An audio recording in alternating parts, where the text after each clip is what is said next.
Hello students, welcome back. विद्यार्थी मित्रांनो, आज आपण इयत्ता 8वी इंग्लिश या पुस्तकातील 3.4 the two gentlemen of Verona याचं वॉर्मिंग अप किंवा चिटचॅट पाहणार आहोत. Warming up. First question, what is your favourite pass time? तुमचे आवडते मनोरंजन काय आहे? किंवा तुमचा आवडता विरंगुळ्याचा उद्योग कोणता? Answer, my favorite pastime is learning new things by reading or watching informational videos.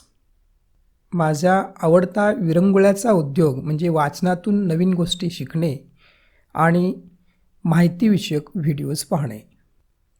Second question, do you read books for entertainment? तुम्ही मनोरंजनासाठी पुस्तके वाचता का? Answer, Yes, I read books for entertainment when I am free. हो, मी मनोरंजनासाठी पुस्तके वाचतो जेव्हा मी फ्री असतो.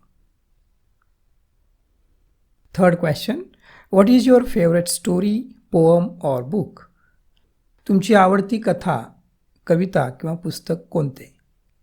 Answer, my favourite book is श्यामची आई. श्यामची आई हे माझे आवडते पुस्तक आहे. ज्यांना या पाठाचा संपूर्ण वर्कशॉप पाहायचा आहे, डिस्क्रिप्शनमध्ये लिंक दिलेली आहे, जरूर पहा. Question number 4, what role do books on the lives of great people play? थोर व्यक्तींच्या जीवनावर पुस्तके कोणती भूमिका बजावतात? Answer, books play very important role on the lives of great people. When we read about the real life of a successful people, it inspires, motivates, and provides encouragement. Also, we learn the challenges that they have overcome. थोर व्यक्तींच्या जीवनावर पुस्तके फार मोठा महत्त्वाचा role बजावतात. जेव्हा आपण यशस्वी झालेल्या लोकांच्या जीवनावरच्या खऱ्या गोष्टी ऐकतो, त्या आपल्याला प्रोत्साहन देतात, प्रेरणा देतात. त्याचबरोबर त्यांनी कोणकोणत्या संकटांवर मात केलेली आहे हे सुद्धा आपल्याला शिकवतात. Fifth question, how can we decide if a story is average, good or excellent? एखादी कथा ॲव्हरेज आहे, गुड आहे का एक्सलंट आहे हे आपण कसं ठरवू शकतो? Answer, we can decide the standard of the story considering following. आपण गोष्टीची गुणवत्ता खालील मुद्द्यावरून ठरवू शकतो. First, the theme or central idea, त्या गोष्टीची मध्यवर्ती कल्पना. Second, simple and effective language, साधी आणि परिणामकारक भाषा. Third, characters and detailed descriptions, पात्रे आणि सविस्तर वर्णने. फोर्थ, सिक्वेन्स ऑफ इव्हेंट्स, घटनाक्रम. फिफ्थ, बिगिनिंग अँड एंडिंग, सुरुवात आणि शेवट. A book review is an analysis of a newly published book by an expert who expresses his or her opinion about the contents, style, and merit. Book reviews are published in newspapers, magazines, and are also available online. Make suitable groups in the class. Decide upon a favorite book or story in the following details, as many as possible. विद्यार्थी मित्रांनो, या ठिकाणी तुम्ही तुमच्या आवडीचं पुस्तक घ्यायचं आहे आणि त्या पुस्तकाचं पुस्तक परीक्षण करायचं आहे त्या खालील मुद्द्यांच्या आधारे. Name of the book or story, wings of fire, पुस्तकाचं नाव आहे wings of fire. Writer APJ Abdul Kalam and Arun Tiwari, त्याचे लेखक आहेत APJ अब्दुल कलाम आणि अरुण तिवारी. नेक्स्ट पॉईंट आहे some information about the writer. APJ Abdul Kalam was the president of India. He is called missile man. APJ Abdul Kalam हे इंडियाचे राष्ट्रपती होते आणि त्यांना मिसाईल मॅनसुद्धा म्हटलं जायचं. बॅकग्राऊंड ऑर सेटिंग, पार्श्वभूमी किंवा वातावरण, त्या पुस्तकातील पार्श्वभूमी किंवा वातावरण कसं होतं.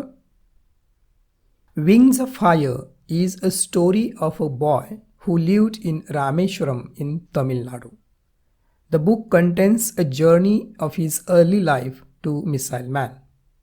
विंग्स ऑफ फायर ही एक छोट्या मुलग्याची गोष्ट आहे जो तमिळनाडूमधल्या रामेश्वरम या गावी राहत होता. या पुस्तकामध्ये त्याच्या बालपणापासून मिसाईल मॅन होण्यापर्यंतचा प्रवास आहे. मेन कॅरेक्टर्स त्यामधली महत्त्वाची पात्रे कोणकोणती आहेत?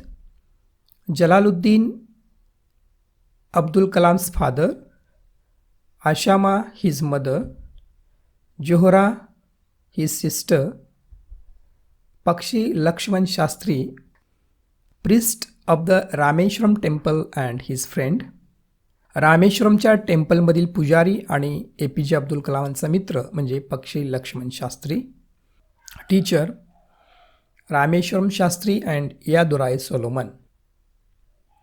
सेंट्रल आयडिया और समरी ऑफ कंटेंट्स. या पुस्तकाची मध्यवर्ती कल्पना. The book is about APJ Abdul Kalam's early life, efforts, hardships, and his work in Indian Space Center and missile programs. हे पुस्तक APJ अब्दुल कलामांच्या बालपणाच्या जीवनाबद्दल आहे, त्यांना आलेल्या संकटांबद्दल आहे, त्यांनी घेतलेल्या परिश्रमांबद्दल आहे. त्याचबरोबर त्यांनी भारतीय अवकाश केंद्र आणि मिसाईल कार्यक्रमामध्ये कशाप्रकारे काम केलेलं आहे याबद्दल आहे. Style and language used. या पुस्तकामध्ये कोणत्या प्रकारच्या भाषेचा वापर केलेला आहे. The writers use the narrative style of writing.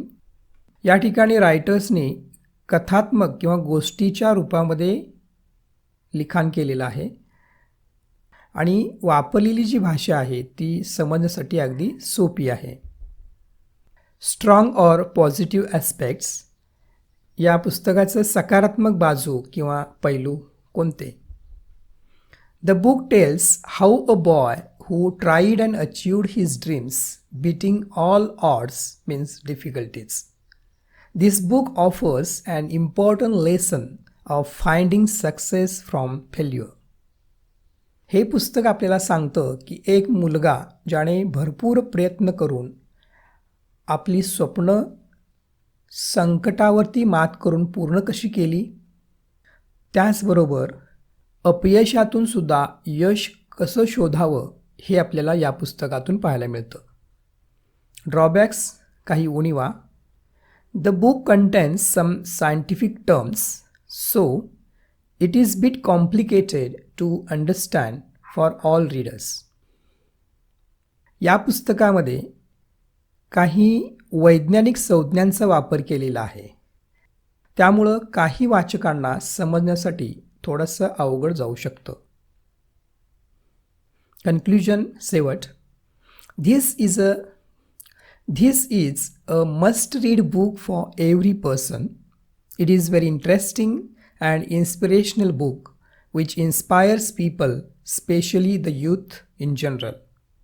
If you want to chase your dreams, then this book will teach you how to fulfill your dreams.